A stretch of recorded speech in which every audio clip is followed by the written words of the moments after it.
Hello, welcome to the second class of systems biology. And as always in this class, I want to start by inviting you to take a nice deep sigh of relief. And so on our list, we're here. Jean has an announcement. Would you like to say about the tutorial? So that there's going to be a new tutorial, and it's already on Sunday. And that's going to be our regular schedule from now on. So it will be on Sunday from 2:15 to 4 in the Ullman building, Cat Sierra room. That's on just when you go into the Ullman building, it's the ground floor, just to your right. So we'll be waiting for you there. And all right, so last time we started talking about E. coli, the cognitive problem of the cell, getting signals from the outside, representing them inside by means of transcription factors, and activating the genes to make proteins at the right amounts at the right time in response to the environment. So I'm going to start with a small review. And in this class, we're going to talk about our first circuit, which is called autoregulation, and see how it can be used to speed up responses without paying a cost, you can say, of needless protein production and degradation.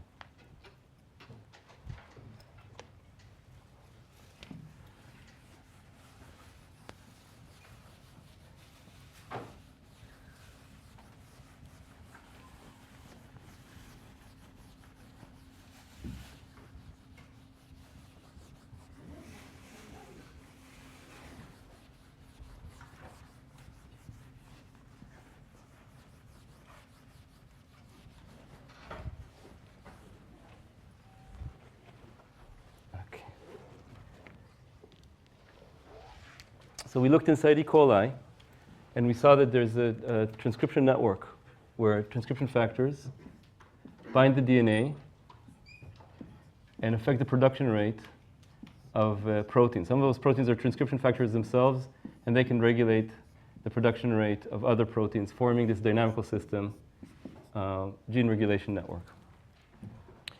And we zoomed in on the dynamics of one step, like this. We zoomed in on the dynamics of, let's take a nice deep sigh of relief.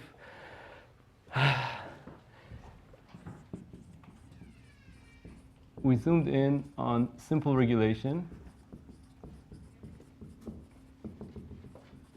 X arrow Y, in which transcription factor X binds a site to change the production rate of protein Y.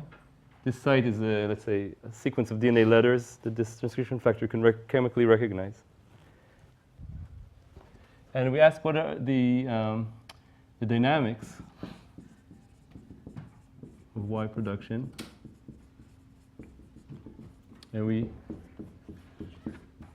introduced this equation, which is the difference between the production rate and the removal rate.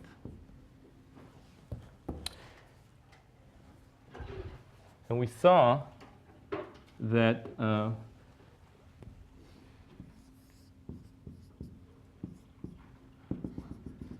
Y reaches a steady state, which is the ratio of production and removal, which you can get by setting the rate of change equal to 0, production, beta equals alpha Y.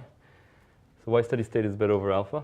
And if you start with 0 protein, let's say, you get a curve like this. And we were concerned about the response time.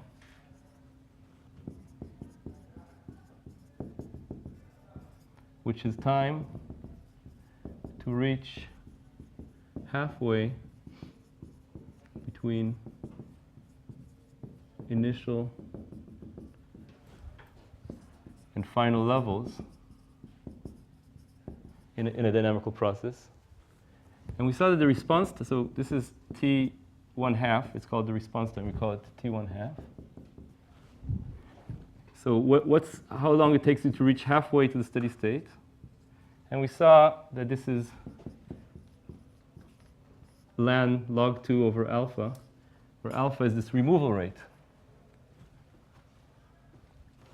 So, and for stable proteins, like most E. coli proteins, when it's going exponentially, T1/2 equals 1 cell generation, which could be on the order of an hour for E. coli.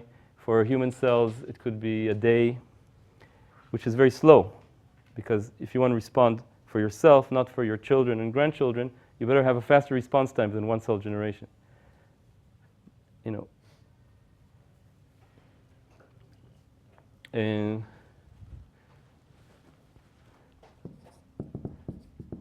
which is slow. So one way to speed up the response times would be to increase the removal rate. You can speed the responses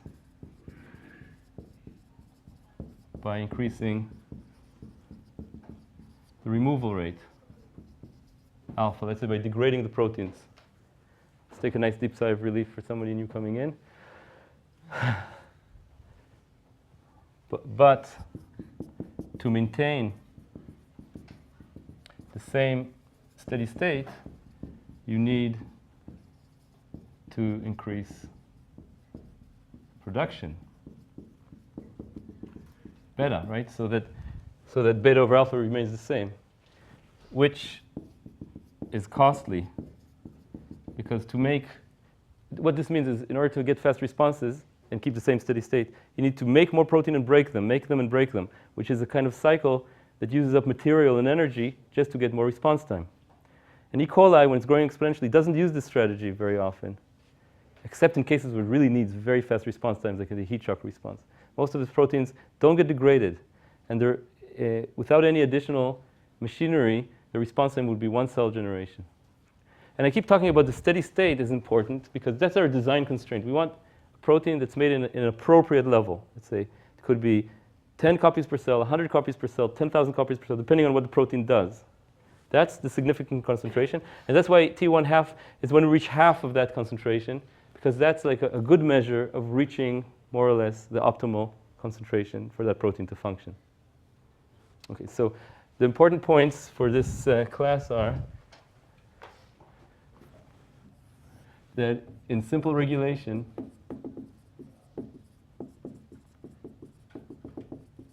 the steady state, beta over alpha, and the response time, log 2 over alpha, is slow. So the question we'll ask in this class is how can we get fast responses without cost? Let's take a nice deep sigh of relief in your honor. How can we get speed without cost? And the answer will be a circuit called negative autoregulation, which we'll talk about. Any questions at this point? You talk about all the concentrations, and you say that T1/2 is about 1 cell generation. It means that you refer to the standard of divide, and now you have 2 sets or 4 sets, etc. as 1 unit. You measure the same y and x to both sets together, meaning that the concentration of x and y in both sets are the same. So the question is, why is for stable proteins, why is T1/2 1 cell generation? Stable proteins don't get degraded. So the way this works is that concentration is how many proteins there are in a single cell, in a given cell. So I'm just going to do the following little experiment. Suppose I have n proteins inside a cell. The cell grows in volume. It actually grows exponentially in volume. Okay, this takes it 1 generation time to double in volume. So the concentration here is n over v. A concentration, y we call concentration, is n, number of proteins, divided by the volume. Here it's n over 2v, because so it's that concentration. So it's half the concentration that we started with. And then the cell splits into 2 cells, each with about n over 2. So actually the splitting, which is a discrete event, doesn't change the concentration, because twice the volume we go to the same volume as we started with, but it doesn't change the concentration. So you have half the concentration after one cell generation. And the concentration, if you plot it over time, in this situation where there's no production, here there's no production, beta equals 0, you find that the concentration as a function of time goes down and reaches halfway its starting point after one cell generation. I also, no production and no degradation, right? In this simple picture, no production, no degradation, just looking at what happens because of growth. That's the reason why proteins that, that aren't degraded have a response time of one cell generation. Okay. So to find the circuit, actually, what we do is we're going to look at E. coli. Let's take a nice deep sigh of relief. Welcome. We're going to look at E. coli and ask what kind of circuits it has in its transcriptional network. And so the approach will be to look at this graph. I'm going to erase now. Is that okay with everyone?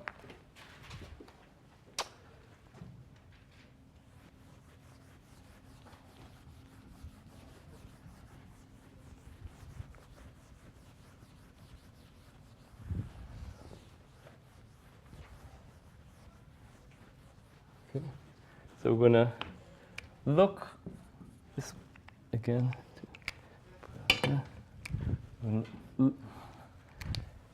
Little comic routine here. Look for recurring patterns in the network. And these small patterns, they're called subgraphs. And we're going to ask which patterns occur more often than expected by chance. This is going to be our tool to zoom in on interesting circuits. And we're going to do this systematically. You can do this systematically. Count all the patterns of size 1, 2, 3, 4, 5, 6. Let's take a nice deep sigh of relief. And which we'll do actually in the next lecture. In this lecture, just to warm up, we'll look at the simplest possible pattern, which is one node. We'll look at this pattern, which is called auto-regulation, which means that a transcription factor binds the DNA in its own promoter and changes its own production rate. So I'm going to tell you that the number of auto-regulated genes in E. coli is about 100. Transcription factors in E. coli is about 100. The E. coli transcription network has about 4,000 genes, or in the language of graph, nodes in the graph, and it has about 10,000 arrows or edges, regulations. So it has about 10,000 divided by 4,000, 2.5 regulations per gene. All right. And we're going to ask, what's the probability now of getting 100 self-edges like that, autoregulation, in a network of this size and density? Okay, so what is the probability to get n auto equals 100 in a random network of the same size and density of arrows? By the way, of course, we don't expect E. coli to have a random network. That's just a null model, you can say, because the network in E. coli was shaped by natural selection, by evolution, to do something. And indeed, you'll see that this 100 is hugely, hugely more than you expect by chance, because to get, so how do we just make a random network like that? We take 4,000 nodes, we take 10,000 arrows, and we throw them between the nodes. So we choose a starting point and ending point, and get a random network. And we can do it again, and again, and again, and again. And we get many random networks. Now let's calculate. In each one, we can count how many times an arrow starts at a gene and ends at the same gene. What's the probability, by chance, to have an arrow start at a gene and end at the same gene? You look at the gene, and you look at all the 4,000 possible places it can go, n places it can go, but it goes to itself. The probability is 1 over n, 1 out of 4,000. So to get a self-edge, you can say autoregulation, P autoregulation is 1 over n. So the average number of autoregulations in a random network is this probability times the number of arrows I do, because each one has this probability of ending in itself. If I throw 10,000 arrows, each one has 1 in 4,000 probability of getting to itself, which in this network is 10,000 divided by 4,000, which is 2.5. So on average, I have just 2.5. It happens to be the same thing as the density, self-arrows in the random network. Now, I can do this again and again and again. So what's the plus minus on this? It's kind of a Poisson process. So it's the square root of the mean. Let's say around 1 point, I don't know how much this is, 7, let's say. So you get something around 2, 3, 4, 1 self-edges at random. But in the real network, we have 100, which is more than 15 standard deviations, what you expect by chance. And you can do different kinds of null models, different kind of networks with more assumptions, less like keeping exactly the number of arrows that go in and out of each node. Doesn't matter. You get this thing, autoregulation, is a network motif. We call this a network motif. It occurs far more often than by chance. So remember this word, network motif. So here we did the review. This is the question, gene regulation network motif.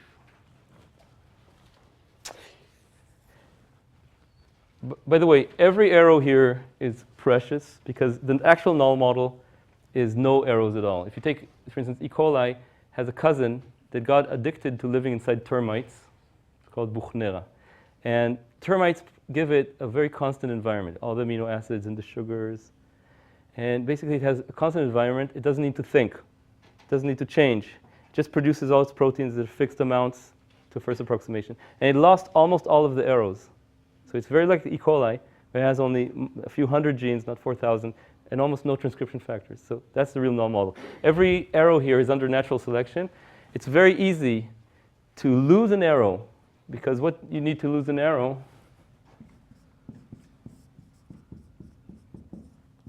this is the binding site. If you change one letter in the binding site, you typically get 10-fold less binding of the transcription factor to its site. If you have 2 arrows, it's about 100-fold less binding. So just a few mutations, you lose the arrow. You can also make arrows this takes a lot of mutations to make a binding site, or these processes where DNA jumps. It's rare, but DNA can jump and bring a site from one gene to another gene, or even from another bacteria to go into E. coli. You can get regulation from other bacteria. So these networks are actually quite plastic. On not on the time scale of the life of a bacteria, but on the time scale of hundreds of generations. The networks learn the environment, and they learn the computation that you need to do. And if an arrow doesn't help you, it's lost. So every arrow is important here.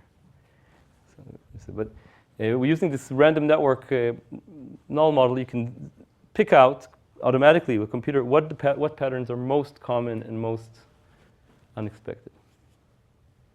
Okay, so we're going to zoom in and talk about autoregulation. Autoregulation is a network motif. I'm going to erase now. Any objections? Yeah, question. Since only a few of the 4,000 genes are actually transcription factors, does that make this number of autoregulations actually much higher than? So the comment is that of these 4,000 genes, there's just, let's say, 200 transcription factors. Does this change the huge statistical significance of this? No, it doesn't. And I offer you guys to try that calculation. Yeah. Basically, you said that the structure of the network is taking a randomized network as a null model is kind of doesn't make sense biologically, right? Because a lot of those networks basically wouldn't function. Yeah, exactly. So how is that the right null model? Yeah, so Would you have to only yeah, make a network there's that no, makes sense? yeah, so the question is, why take a random network as a null model? So exactly the point that biological networks are not random. That's one of the main messages here in the course. Biological networks are non-generic. They're different from the typical dynamical system you would get with 4,000 variables and 10,000 interactions. They're actually designed by evolution to do things. And from that point of view, from that reason, they're actually much simpler than the average network. Much simpler in the sense, for example, that we'll see that they only contain a handful of network motifs. They're made of a very small number of subgraphs that occur again and again. And that makes it possible for us to understand them. So the comparison to random networks is a way to accentuate how biological networks are special. Or in other words, the functional part of the networks will be shine out as compared to this random model. It's exactly because the random networks are not biology, as we'll see.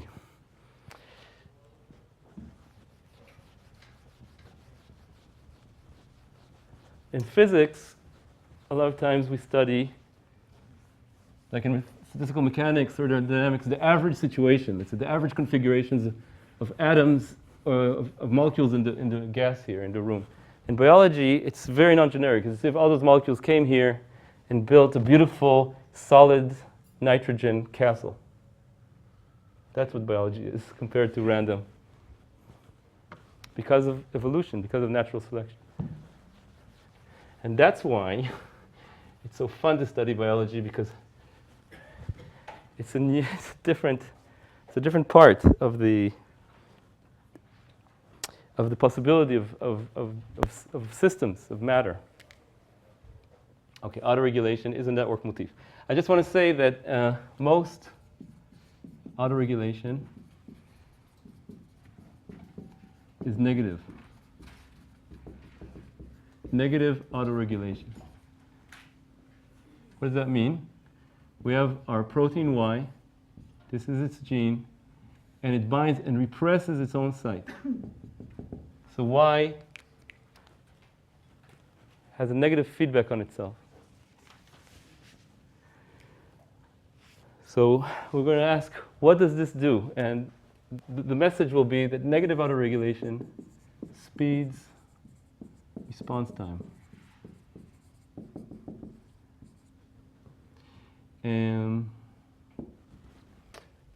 All right.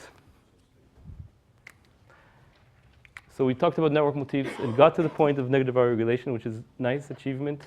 So we deserve a nice deep sigh of relief. Congratulations to us. Now let's see how we analyze the dynamics of this circuit. How can it talk about its speed up, its steady state, etc. It's more complicated than simple regulation, because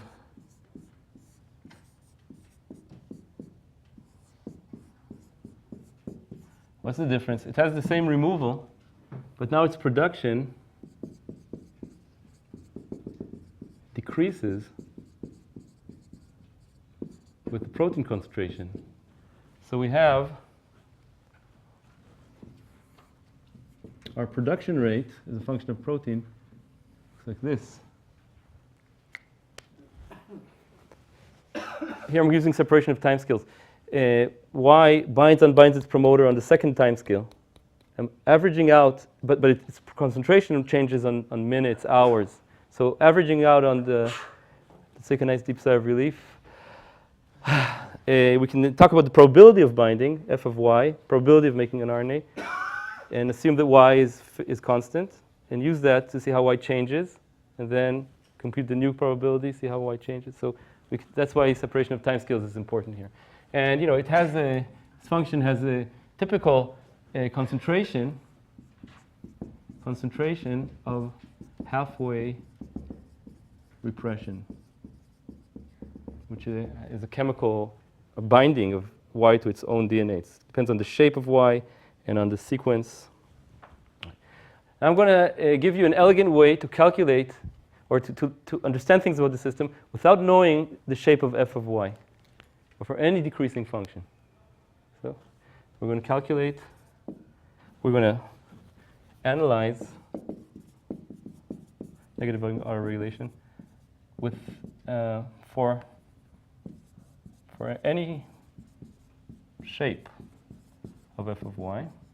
And this is called rate balance plot. This is a very nice graphical method. And this, what do we do in the rate balance plot? On the x-axis, we plot y, the protein concentration. On the y-axis, we plot its production rate and its removal rate. Two curves. So this is the removal. Removal is a straight line, alpha y. So it looks like this. What about its production? Production is a decreasing function of y. Production.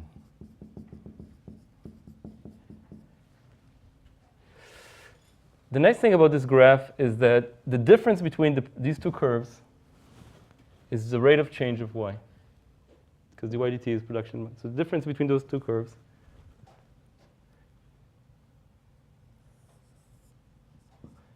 distance between the curves is the rate of change of y, dy dt, because it's production minus removal. So there's a special point where the two curves cross. When the two curves cross, production equals removal. That's our steady state. That's called a fixed point because y doesn't change anymore.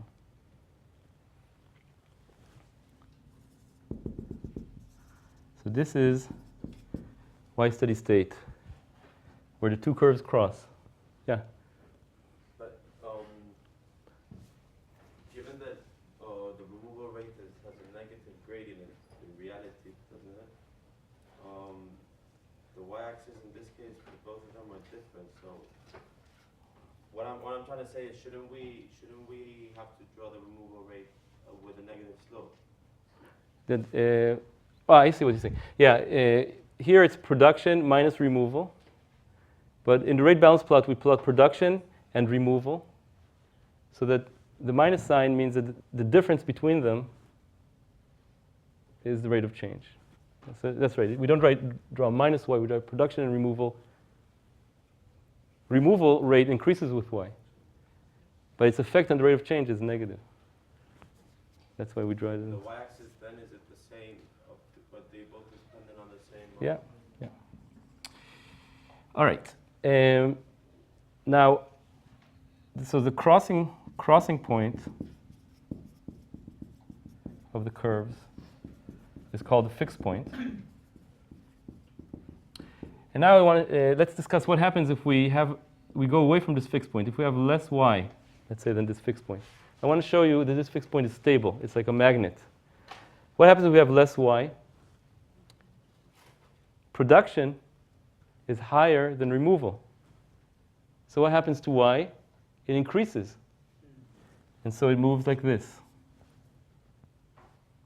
If we have a little bit less y than the steady state, removal is larger than production. So y goes down. Because of the way these lines are, y steady state is a globally stable fixed point. No matter where we start, we flow to it. So we just proved something quite general. No matter what's the regulation function, there will be a single fixed point. It's a stable fixed point, and no matter where we start, we'll go to it. Yeah? How does the cell get out from this fixed point? How does the cell get out of this fixed point? Well, you can have, for example, other transcription factors binding here, increasing the rate of production, and then you get out of the fixed point and then go back to. Change either one of the parameters. Right. Or maybe a cell starts growing faster, alpha changes. So this is self-contained within the circuit. Yeah. And then it can be input. Right. Okay, what about speed up. So we want to say negative auto-regulation speeds up response times. How can we analyze the speed up?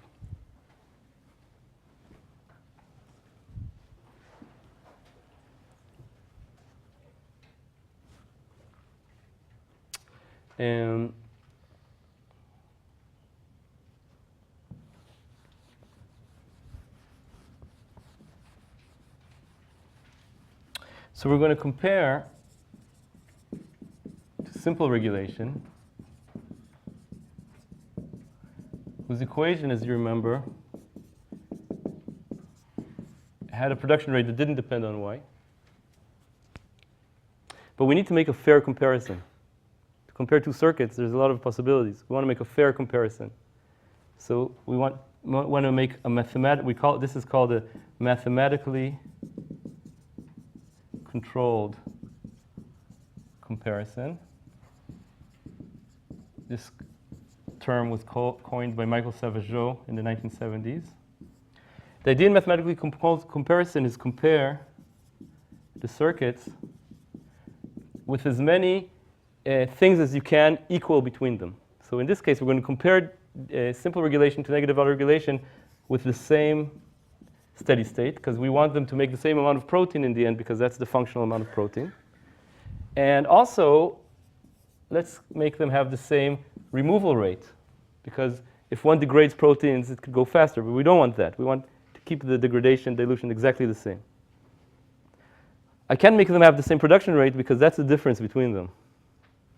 So I'm going to plot on this production rate plot what happens if I have the rate balance plot for simple regulation.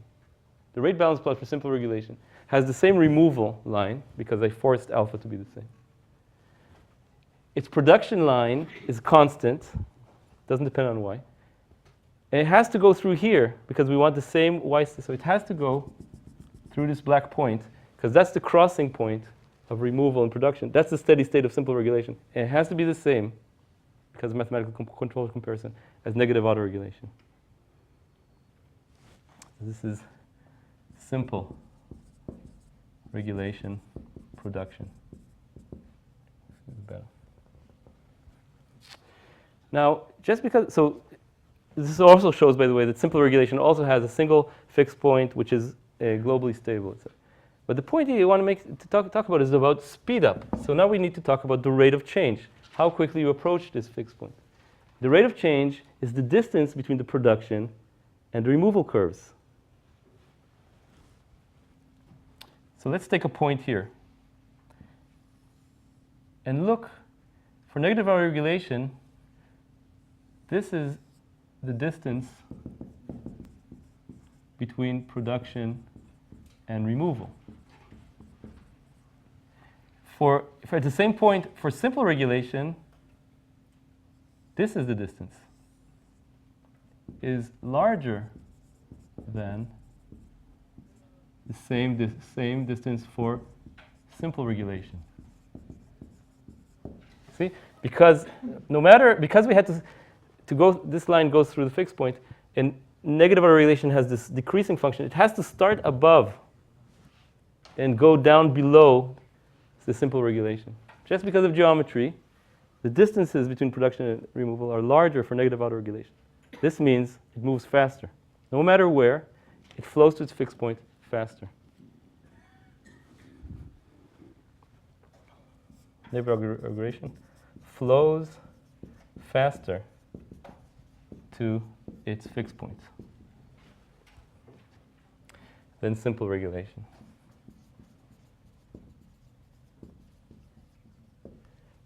Okay, so we prove this, and negative regulation speeds response time no matter what its production curve is. I'm going to, yeah. To me, this proof relies on on accepting this hill curve to be representing the autoregulation, which I still haven't understood why. I don't understand your question. This geometrical proof relies on the shape of the autoregulation curve. Does it rely on the shape of the autoregulation curve? So I'd like to say that any decreasing function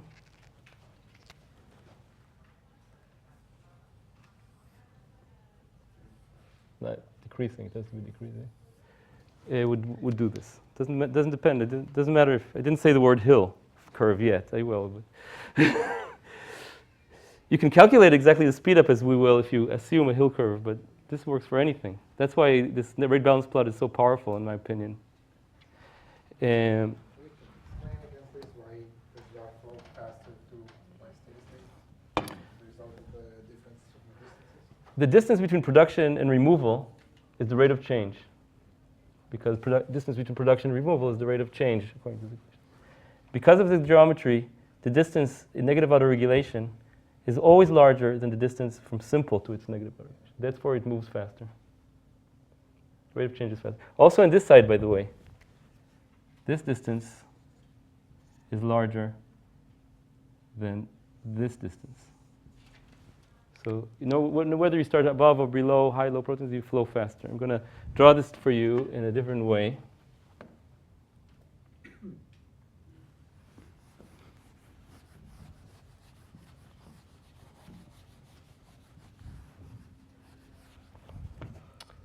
We're going to now plot this as a function of time. This is a steady state. This is simple regulation, which, as you may recall, it was an exponential convergence to y steady state. Negative autoregulation moves faster.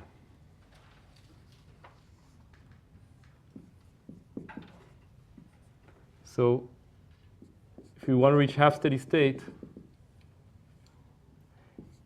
simple regulation takes longer than negative autoregulation. How much faster? This depends actually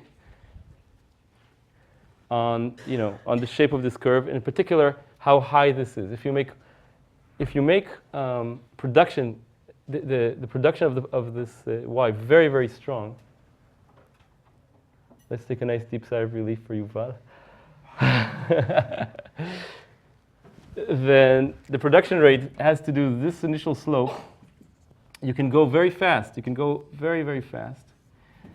So the idea here is that you can drive fast if you have good brakes. If you make this gene have a very strong production rate, it starts making its own repressor, and then the own repressor is like a brake. It stops it when you get to the right steady state. So you can drive fast if you have good brakes. The problem with simple regulation is that the steady state also depends on beta. It's beta over alpha. So if you drive fast, your steady state is larger. You have to increase alpha.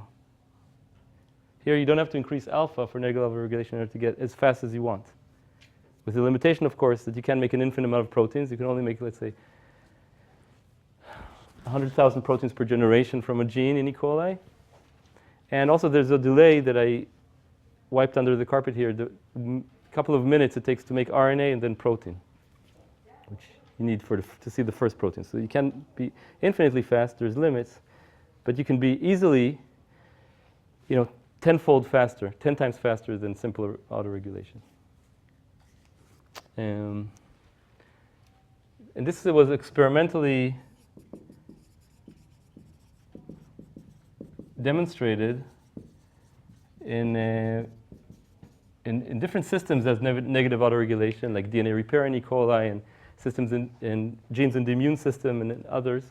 The first experimental demonstration, excuse me,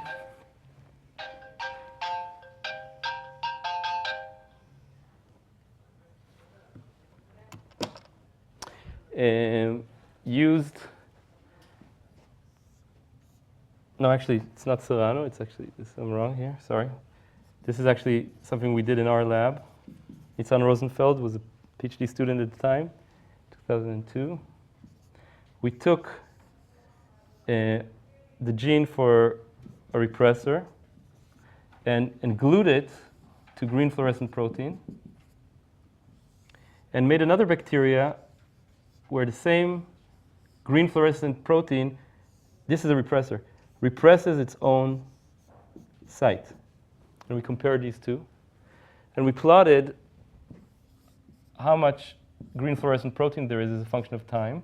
and we normalize it to its steady state. So these two bacteria have different steady states because negative autoregulation reduces the steady state. But if we normalize to the steady state, we get the same situation where simple regulation looks like this, and negative autoregulation looked like this. It had a little overshoot, and it went 7 times faster to its halfway point. So that's just an example. Why is this overshoot? You can think about that on your own.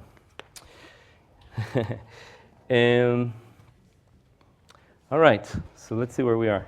So we talked about rate balance plot, that there's a fixed point which is globally stable here, mathematically controlled comparison, and that negative autoregulation can speed up the response time. So I guess we deserve a nice deep sigh of relief, no?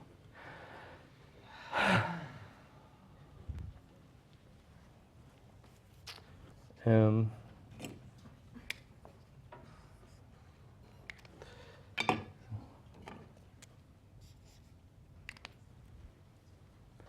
I'm going to erase this, okay?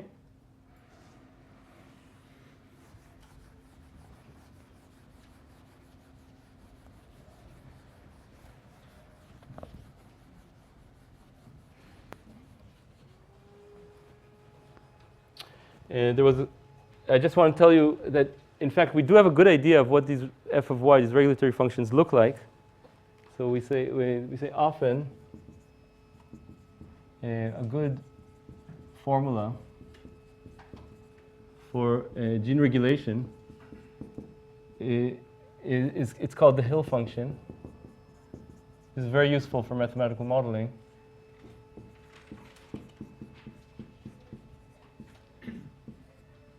It looks like this. So this is the maximum production rate.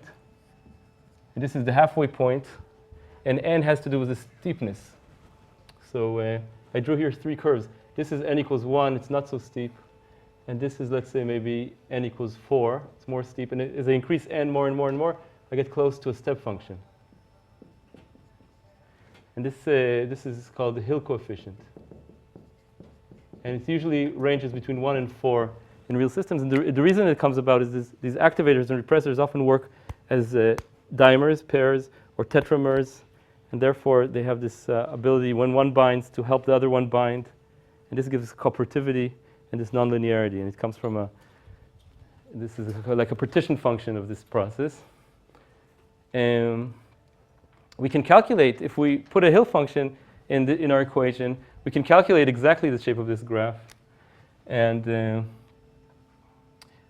for example, for a step like autoregulation, like this, let's say n goes to infinity, you can notice that what happens is when you have just in the beginning, you produce at rate beta. So y goes like beta t. And then when you reach k, you stop producing. So y freezes there. So this is a kind of, and when you have very strong promoter. Of course, you can go a little bit above. And if there's any delays, you stop producing, you go below. You can oscillate, damped oscillations like that if there's delays. But you get stuck at k. So we learned that y steady state equals k, which is the chemical affinity of this protein Y to its binding site. So if we compare it to here, the negative autoregulation with this sharp regulation, Y steady state is K, and the halfway time, the time to reach halfway, so beta T 1/2, this initial production rate, equals the steady state divided by 2. We get the T 1/2 is just K over 2 beta. So again, by increasing beta, we can make this as small as we want. But K, the steady state, doesn't depend on beta. unlike in simple regulation. So we've decoupled the steady state from the production rate by negative autoregulation. That's why we can have very fast initial production and be sure to reach the desired steady state, because they're determined by different parameters. Yeah. Is there a complete separation of timescales, or is the production a whole lot faster than the signaling? Slower than the signaling? There's plenty of separation of timescales. This binding unbinding is much faster than the rate of change of y. But because of delays that do exist, there you get these overshoots.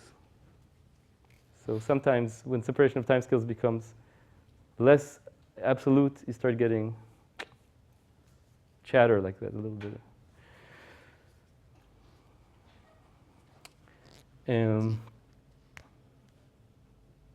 By the way, it was very satisfying here where we knew the Hill function, in this case, had n equals 1.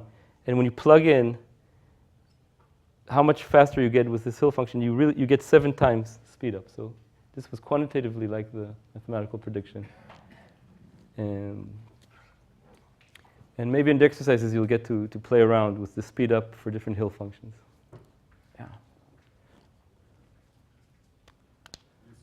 This conclusion that it depends only on beta is only for specific values of alpha. You have high enough alpha, you can cross the curve lower than k if the removal rate is high enough. And then you'll have a steady state which is lower Oh, you're talking about, which circuit are you talking about? on the step.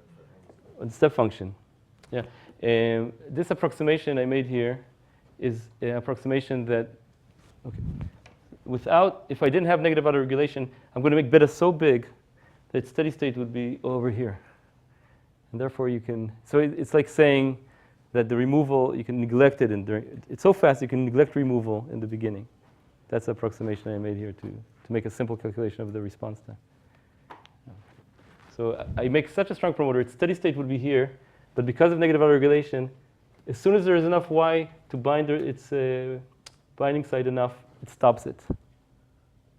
That's why this number k sets the steady state, and the production rate sets the response time.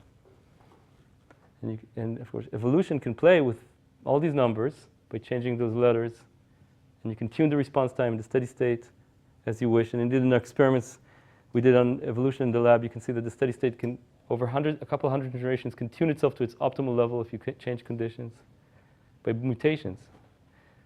So as I said, the networks learn. They learn the numbers and the arrows needed to adapt to work well.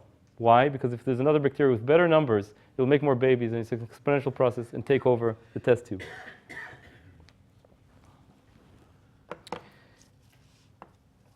Yeah. Okay, so it's a good time for a break. Let's take a nice deep sigh of relief. And I'll see you at 10:15.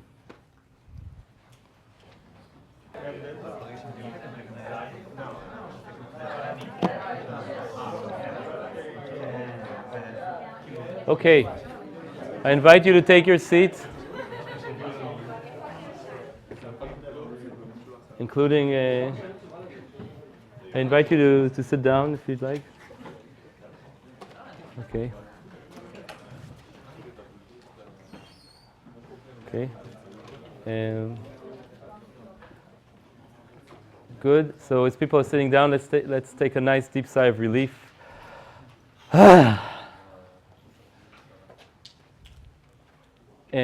Yeah, before the break we talked about the Hill function, its numbers, steepness, halfway point, and what happens when there's a step-like Hill function. And I want to continue discussing the wonderful properties, one second, of the negative autoregulation circuit. Yeah. Sorry, just a quick question. Are all sigmoidal functions defined by this kind of function? Question is, are all sigmoidal functions defined by this kind of function? So no, you can have other mathematical forms that give you, sigmoidal functions. This is a form that has the virtue of coming from some kind of simple biochemical model or statistical mechanics model where billiard balls bind sites with some free energy, and you can get this kind of curves. And they also fit experimental data quite well. But there's other mathematical forms you can write, like Monosha and Joe-Wyman, which has more parameters and is more accurate at low and very high concentrations. And maybe I'll just write that for people who want to be more experts. Monosha, Joe-Wyman model. You can look that up. Has more parameters and gives even more accurate function. One, the hill is named after someone or after? Yeah, it's named after a hill. In the 1910s, I think, biochemists had measured the molecular binding accurately and did the math. Yeah. I don't remember exactly the first name. If somebody wants to Wikipedia it, shout out the answer. Now's the time. Yeah. Is it has to be like an integer, or can it be like any number? So in the simple models where you have dimer, trimer, it's an integer. But when you measure it, actually, it's a continuous number. So for hemoglobin binding oxygen, it's 2.8. And you get it from a fit to a certain kind of graph called a Hill graph. And you can think of it as an empirical parameter. Yeah, this is it's a nice function. You can do a lot of models. If you read theoretical biology papers, this is the standard functional form you use when you want to have biological regulation. Again, if you start talking about this function, what is binding to in our model? This function supposedly represents from binding of two molecules?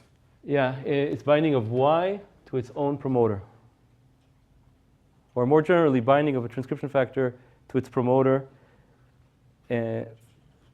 So, sometimes when I do this class, I derive this function. It's a few lines of algebra. I wonder if I should do this with you guys, since you're so curious. How many people want to see this few lines of algebra, how to derive the Hill function? Okay, it's about a third. So I'm going to ask Jean to email everyone in the course Appendix A from my book that has the mathematical derivation for this. Okay? You'll get it. Since there wasn't a majority, let's take a nice deep sigh of relief for Jean and for these people coming in. All right.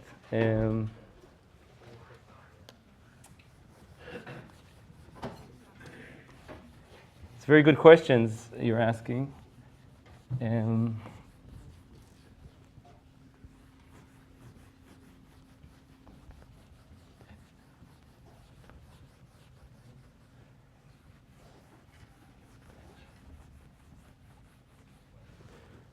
I want to talk about another virtue of negative autoregulation. It not only speeds up response time, but it makes a steady state robust, as I say, insensitive to variations in parameters that vary from cell to cell.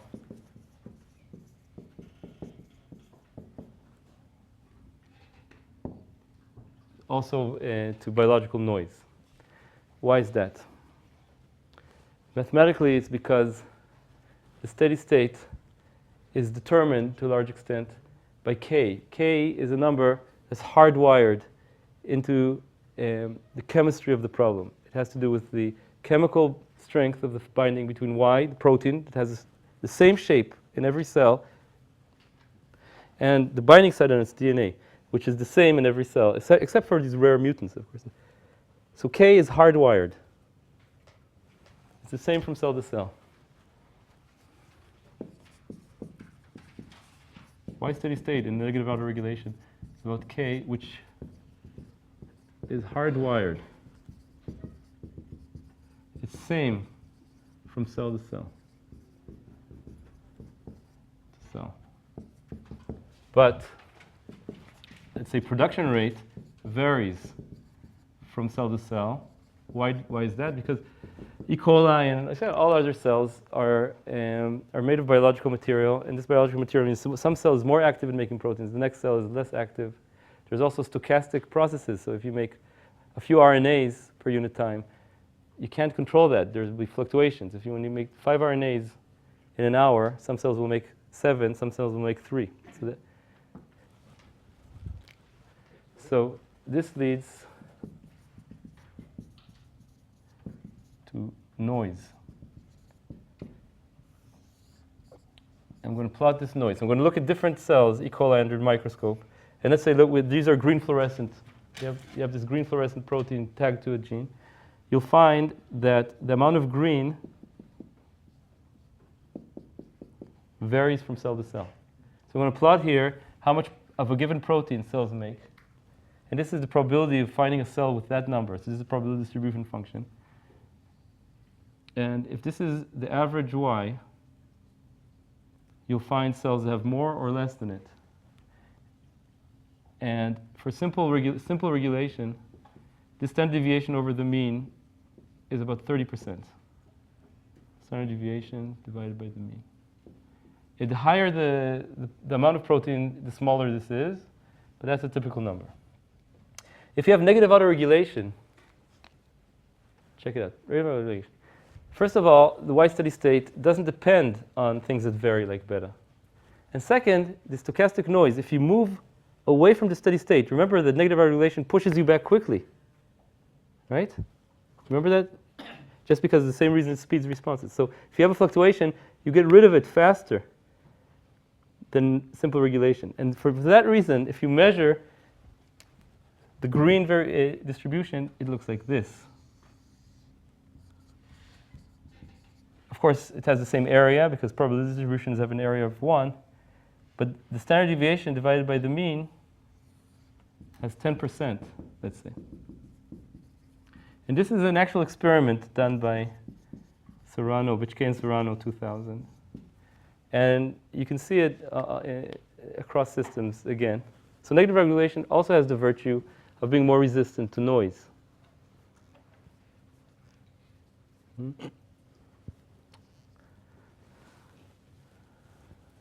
And therefore,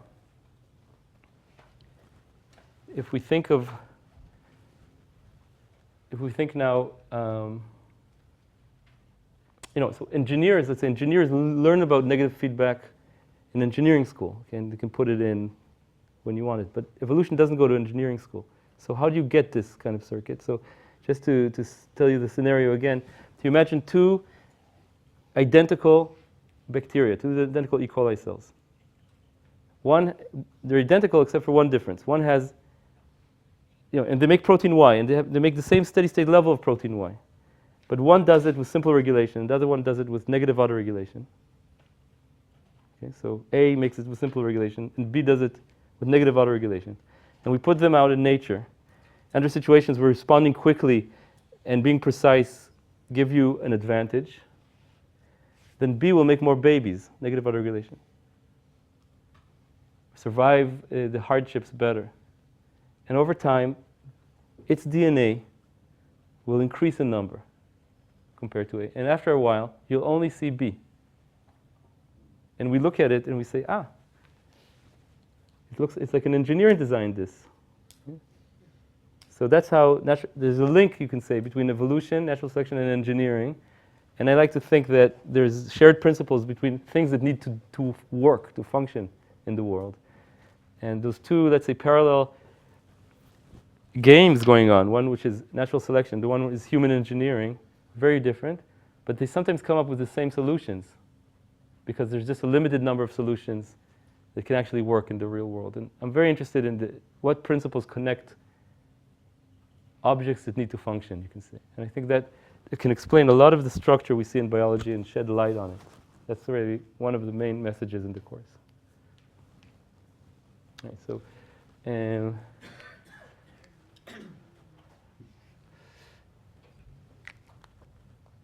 we covered the main part here. So if you more or less understand this, you got what I want you to get from this lecture. And we'll do something extra now.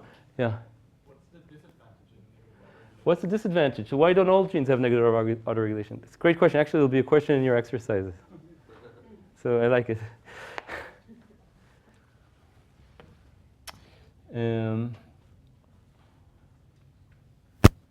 Great. Okay, I'm going to erase. And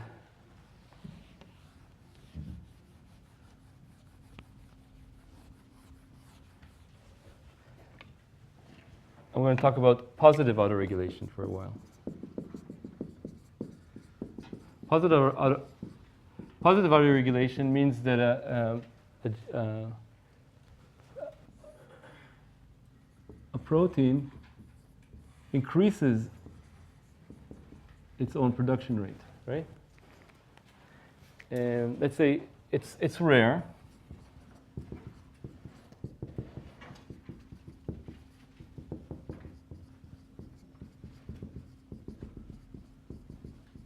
But it's there, so we can analyze and try to understand what it does. And I'll just tell you the answer. The message will be, just to put it simply, that positive autoregulation slows responses and increases noise. I just want to make a small disclaimer. There's different kinds of noise. Rapidly varying noise, because of its slow responses, actually average over it better and can reduce the rapid part of the noise.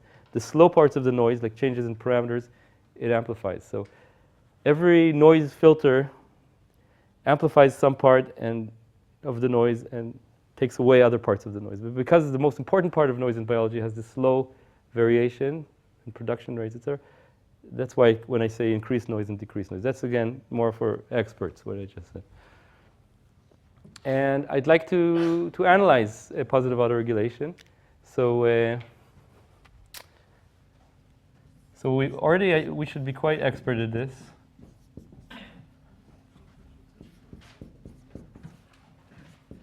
So f of y, the production rate, instead of a decreasing function, is now an increasing function, right?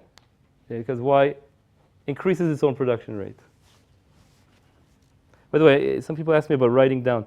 So you might be worried about writing down every word I say. So I want to tell you, first of all, everything here is in the book that you can find in the library, Introduction to Systems Biology. The second thing is, it's all online already on YouTube. If you find lecture 2, you find the 2011 version, but you can see it. And what I have here is a disk for lecture 1. All right, so it's better for me if you listen than write down everything, but it's up to you, of course. Okay. Sometimes it looks like this. There's different ways the production curve can go. So I want to ask you now a question to think about for yourself. Here's the question. And X activates its own transcription. You might need a paper and pencil for this. Only as a dimer. How many steady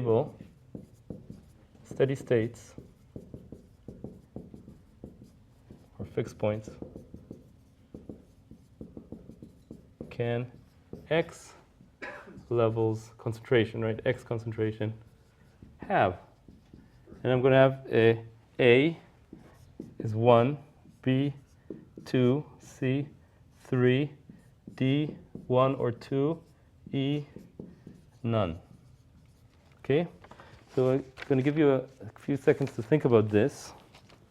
You can plot it out. I don't see anyone. Is anyone actually drawing something? Or thinking about it? Huh? Yeah, you don't understand now, right? Okay, so try to do what you can. We're going to solve that problem soon. Okay, so who needs more time? Okay, so we're going to make a vote. So please vote. And I don't want anyone not to vote on anything. This is not a test. So how many people think A? Okay, so about 3 people, say. B? 8 people. C? 0 people. D? 11. E? Okay. I think a lot of people didn't vote. Who didn't vote? Now I'd like you to find someone next to you that's from a different field. If you know that person sitting next to you, don't talk to them. Maybe it's behind you. And discuss this problem with them.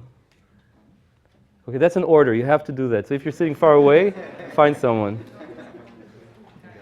Yeah. And say, yeah, you can be 3 if you, even though you have 2 there. Do you know that person behind you? Mikilata?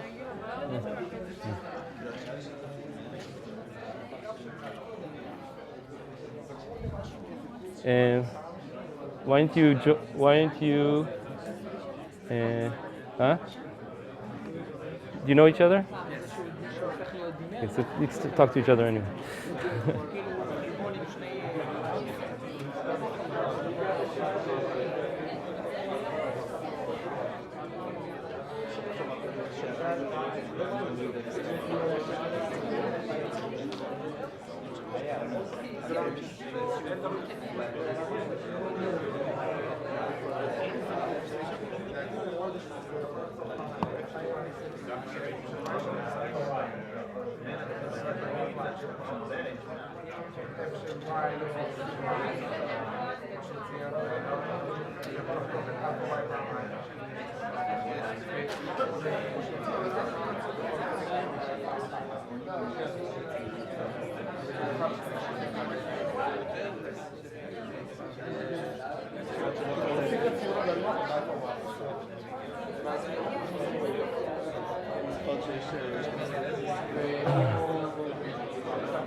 כאילו, רק בתור 2 עושים את עצמם.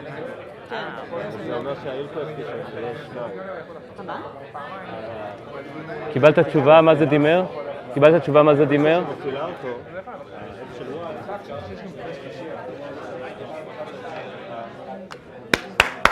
Okay. Thank you for doing this. This called learning by dyads or limud b'chevruta in Judaism. So, how many people say now? We'll revote. How many people think 1? Okay, 4 people. How many people B? 2. How many people C? 2. How many people D? 2, 3, 4, 5, 6. No, keep it up. Keep. 1, 2, 3, 4, 5, 6, 7, 8, 9, 10, 11, 12, 13, 14, 15, 16, 17. Okay. And 17. And how many people E? 0. Okay. So we have an amplification here of 17-fold. At least the people who are willing to raise their hand. And that's the correct answer. And we're going to do it in a second. I just want to demonstrate that this is the power of this class. We're diverse. There's people from different fields, which is annoying sometimes because you say you're going too slow, you're going too fast. I have to keep a certain speed. But you have each other to learn from. That's the point here. So you got to the correct answer. And who'd like to show here on the board why this is the correct answer? Yeah.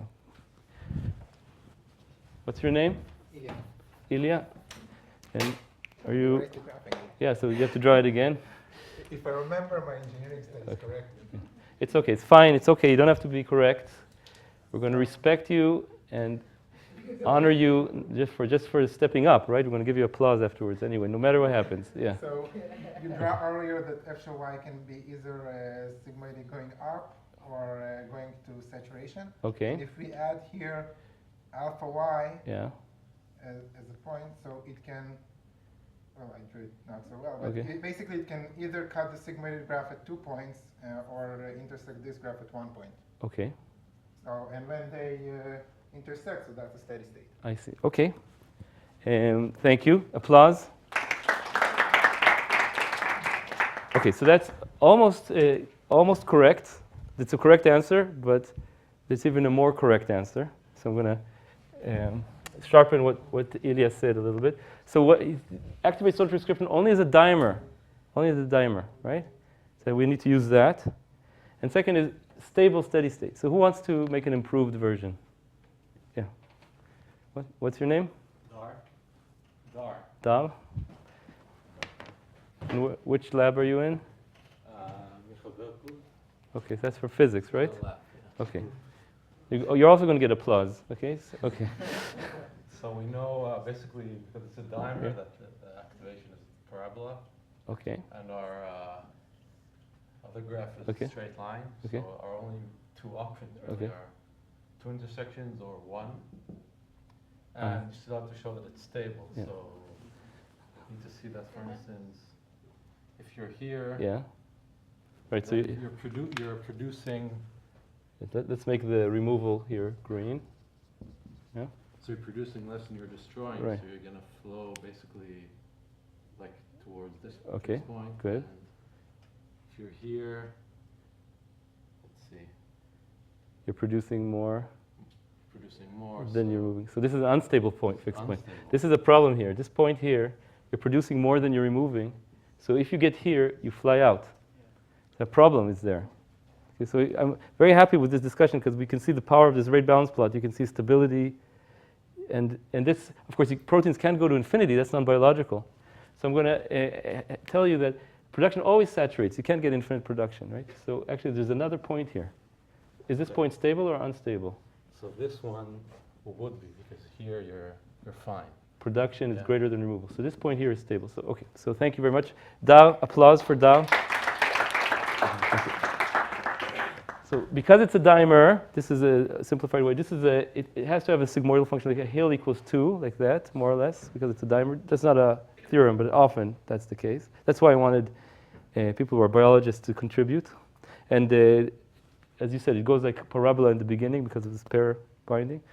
But always things saturate because the probability of binding, and then when you have infinite amount of activator, it always binds the promoter in probability 1, and therefore you always saturate. In biology, everything saturates, also in life, except for in the life of the mind, where you can have infinity. So in this kind of curve, crosses removal 3 times. Point A, point B, and point C. And now we can analyze the stability, just to say what happens. So just like Dal said, here, removal is greater than production. So if in this area we flow here, and this point is stable. If we have this much protein, it'll flow stable. If we're in this region, this point here is a different situation. It's unstable. Because, you see, if we go here, we flow there. If we go here, production, we flow out. So this point is unstable. So we draw an open circle, by the way, for unstable fixed point. It's unstable. But luckily, we have this point here, which is stable. Because if we exceed it, production, removal is larger than production. This is removal, right? And so this point is stable. So that means two stable fixed points. So why did you say the correct answer is 1 or 2? How can we have just one fixed point in this situation? The slope can be different depending on the growth rate and the degradation rate. So if I change the slope, I rotate this line. So if the slope becomes too big, what happens to stability? I have only one stable fixed point. That's why the answer is 1 or 2. And this kind of feature, having different fixed points, happens in positive regulation. It's kind of its qualitative behavior is sensitive to parameters, you can say. Unlike negative autoregulation, which always speeds and is always more robust. Negative autoregulation, you have to consider the shape of this function. And yeah, isn't that interesting? So I like this discussion very much, and in fact, progressively we can find the right answer. At least the answer I agree with, who knows? Okay.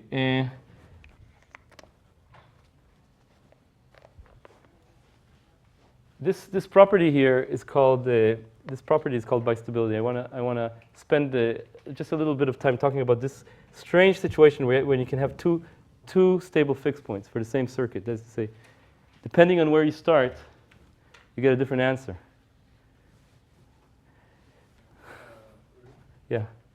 So you are defining the origin as one of the fixed points, one of the steady states. The origin y equals 0. Yeah. Yeah. This is one of the steady states, and the end is what in the other steady state. Yeah. So you can have either. Steady states that you're In this case, you can have either 0 or a lot. So if either the production curve shifts or the removal curve shifts, then you will have either one or two. That's correct. So, what's your name? Eugene. Eugene. So Eugene mentions that if the removal curve shifts, you can lose one of the fixed points.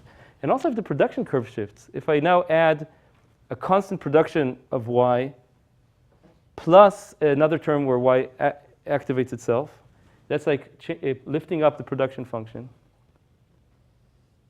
So if I lift it up, I still have these 2 points. But if I lift it up a little bit more, I lost the low point. So that's why this bistability is quite sensitive to the parameters of the problem. But there's a potential for bistability, for positive autoregulation.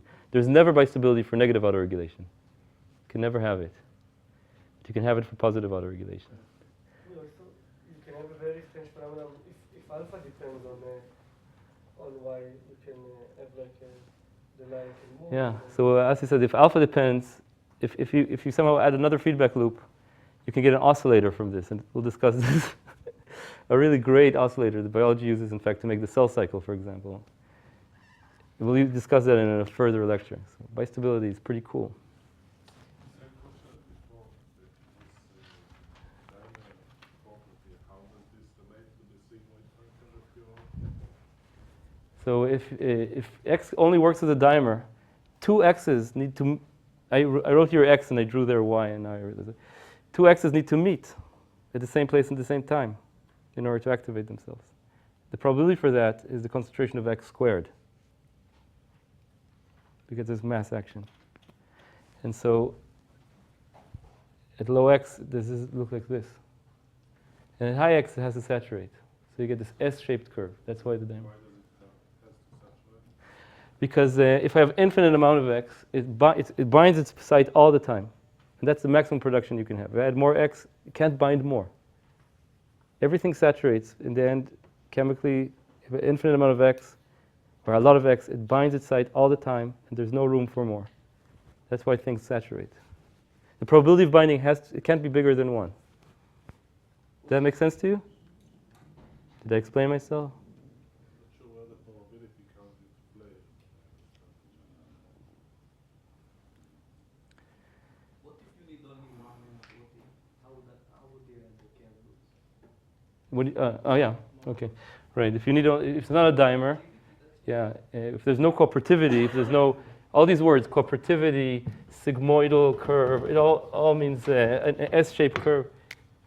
So only let's say the standard if the Hill equals n equals 1, it's also called Michaelis-Menten.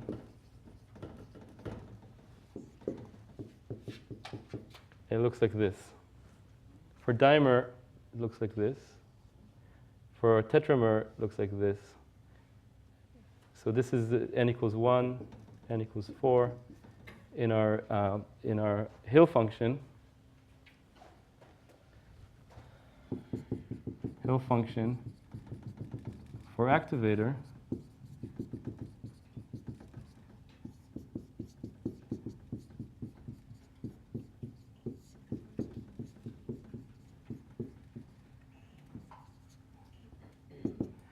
So n equals 1, f equals y divided by k plus y, which some biologists here might recognize as what's called Michaelis-Menten function. That's. But then you don't have 2 points. You can have. Yeah, you can, yeah. And if there's any basal production, you can only have 1 point. See? With this graph, you can do a lot. Yeah, good question. So, um,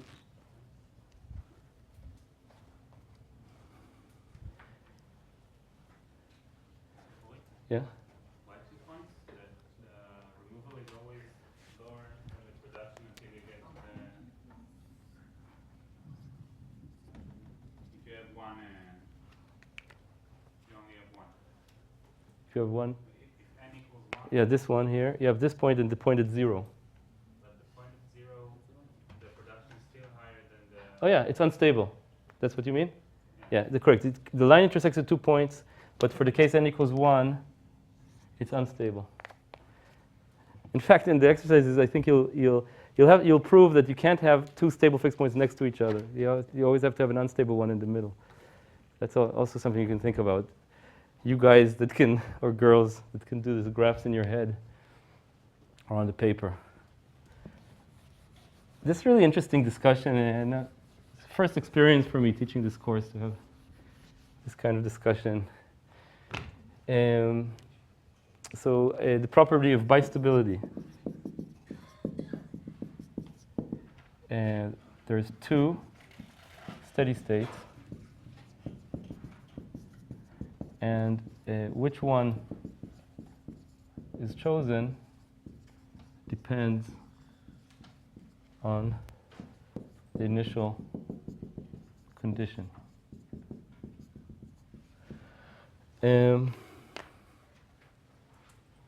Okay, I'm going to erase this part here. Yeah, any objections? Objection سختين.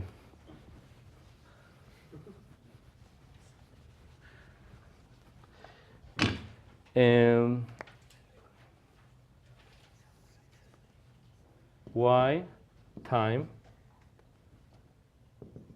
Y steady state,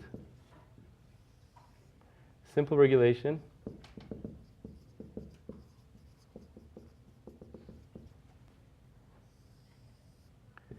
negative autoregulation. What about positive autoregulation? How does that look? So positive autoregulation is a situation where there's a little bit of Y, production is slow. But with more and more Y, production goes up. So it looks like this. So at first production is slow, but then production goes up. And again, I'm doing a mathematically controlled comparison where these circuits reach the same steady state. What can you say about the response time? The response time in positive autoregulation is always slower than simple autoregulation. So T1/2 for positive autoregulation is larger than T1/2 for simple regulation, which is larger than T1/2 for negative autoregulation. That's cool. And by the way, you can prove that with the rate balance plot exactly the same way as we did for negative autoregulation, which I leave to you.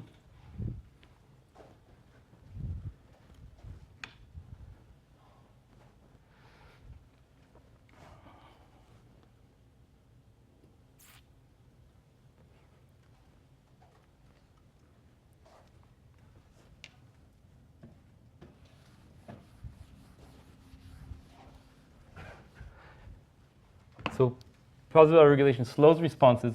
What about increasing noise? So we're going to look at these green fluorescent cells here and ask what's the distribution between identical cells, genetically identical cells, same DNA, same conditions. They're sitting right next to each other on the little piece of agar under the microscope, same environment, and yet each one makes a different amount of protein Y, as I said. So this is protein Y concentration. This is how many cells have that amount. This is a histogram. So simple regulation looks like this. Negative autoregulation, we already talked about, makes the distribution tighter around the same mean. Because we're assuming here the same mean, right? What about positive autoregulation? So this is positive autoregulation. If there is bistability, we can have a situation, as I said, where the same cells in the same conditions, depending on random events, can stay in the 0 or stay in the high. So what can happen? How does this distribution look like? It looks like bimodal distribution. So in the case of bistability, bistable positive argument. So with this single cell analysis now that's possible in biology, for example, with what's called the fluorescent activated cell sorter, we take the cells one by one and look at their fluorescence, and with an electric field decide if they go to this test tube or that test tube, and you can measure, let's say, 10,000 cells, or let's say 1,000 cells per second. You can measure their fluorescence like that. You can get this distribution. Check.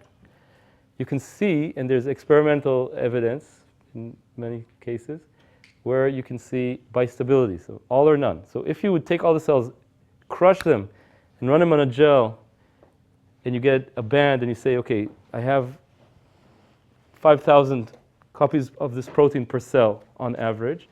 But when you look at individual cells, you can see that half make 10,000 and half make 0. And the biology is completely different. So that's why looking at individual cells can be critical in cases like where bistability is playing, where there's oscillations, etc. This revolution now where you can do sequencing and RNA and everything in individual cells, I think will tell us a lot of new biology. Okay, so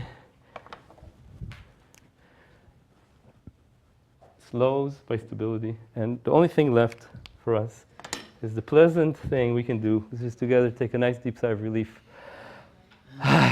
And I say thank you for your discussion, and see you next week.